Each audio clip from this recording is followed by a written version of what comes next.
Hello and welcome to Powerfox Gaming. Today we're taking a look at World of Warplanes as promised, because I did take a quick look at War Thunder just to show you a bit of a comparison between the two games. And I kind of mostly was biased between War Thunder, basically because I was playing that one at the time, and of course I didn't really have a 100% fair comparison. But today we're going to be going over some of the good things about World of Warplanes. And before we do so, I'm just going to say we have reached 300 subscribers officially, kind of. And we have kind of got an event plan, not 100% yet, but it is getting there. And at the same time, of course, have to wait a bit longer before we do release the event, just to ensure that we don't suddenly drop back down to 290, for example, because otherwise it'll look a bit stupid uploading a 300 subscribers celebration video when we don't have 300 subscribers, but currently do, so that's a good sign. But anyway, on with World of Warplanes. So you can see here, this is the hangar view, which is quite a bit like the garage in World of Tanks. There are a few differences in the actual UI, which can be a bit tricky to get used to. It took me a bit of time. I'm not sure why they have changed it, but they've done a few changes nonetheless. So basically, this view here you're seeing, it's pretty much the same, apart from the stats obviously a bit different because it's rated differently. But the tech tree, instead of having like a tree that kind of goes along, it is essentially a tree, which is quite cool. Again, this isn't too different, it's quite easy to get used to. But the hangar view here, we've got services, and instead of having like a little window, you've got this little sidebar here, which is okay. It doesn't really particularly bother me, but it can be quite tricky to find parts. I've got the module system. Again, it doesn't open like a separate little window, it's simply by the side again. But anyway, apart from that, basically what I'm going to be covering is some of the good features, and these are mostly in the garage / hangar view, because what I do really like about World of Tanks and World of Warplanes is the module system. It works great in World of Tanks, and I think it works quite well in this game as well. Ultimately, War Thunder I would say is better as a whole, which is probably quite easy to see because War Thunder has had longer to develop. And again, World of Warplanes is still a very early beta, I'd say. It's more in beta than War Thunder, but they are both still in open beta. But anyway, before we do go into a game, I'll just say if you do plan to play this game in the future, get it whilst it's in beta. You get tokens, which is the equivalent of gold. You will lose them once the game is fully released, but you can buy premiums before the game's actually fully released as well, so you don't have to buy them with real money. You get tokens from completing a victory in a game, and paint schemes as well. You don't have to pay any gold, you don't even have to pay any tokens for the paint scheme. You can simply, in fact I might do that now, you can essentially just select which one you like and you get it for free. So I might go for this little yellow and blue here. Maybe go for a nice nose cone. Not sure if there's anything particularly good. Okay, that one looks okay. In fact, I'll go with that one, that looks quite cool. Maybe, looks a bit weird, but there you go. There's all sorts of stuff you can get, and the typical kind of images you have in World War II planes as well.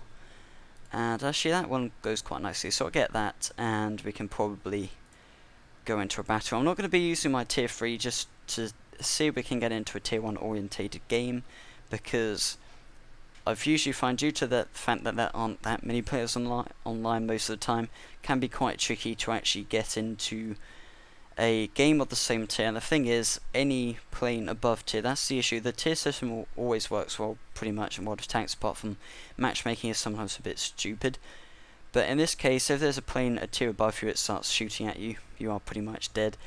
Okay, we are in a tier 2 game, but we're in a fighter, so we don't have to bomb anything. We don't have to get close and personal, but it should work to our advantage quite nicely. I didn't mention the graphics in the hangar, but if you saw, the graphics in the hangar actually look quite nice. It's got quite good shaders, and generally it does look quite good. But in here, I'd probably arguably say the shaders are a bit like kind of dumbed down, possibly. I'm not sure, not too bad. They still look pretty good. So graphics wise, I wouldn't say it's that bad really. War Thunder is better, but in my opinion, I've never, like flight simulators, apart from the plane models, I've never really been too impressed with the graphics, just because like the terrain down there, it's not going to be like super souped up kind of thing, because if it were to be like that, it'd be quite tricky to actually render for most systems, and will kind of check the game out of the window for most people, which obviously isn't too good.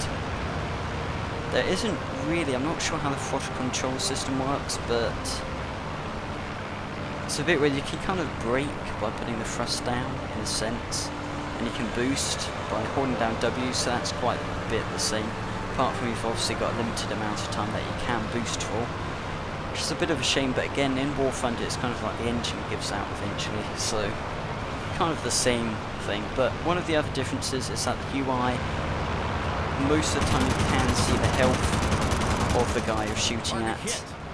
There you go, there's the health bar there, so I can actually see how much health this guy has. Whereas in War Thunder you can't actually see that, which is arguably I quite like that because it's a bit more realistic, but again, it doesn't really matter, it just depends how much it bothers you, whereas at the end of the day it doesn't really change much about the game, but it is quite nice to have the option there in my opinion.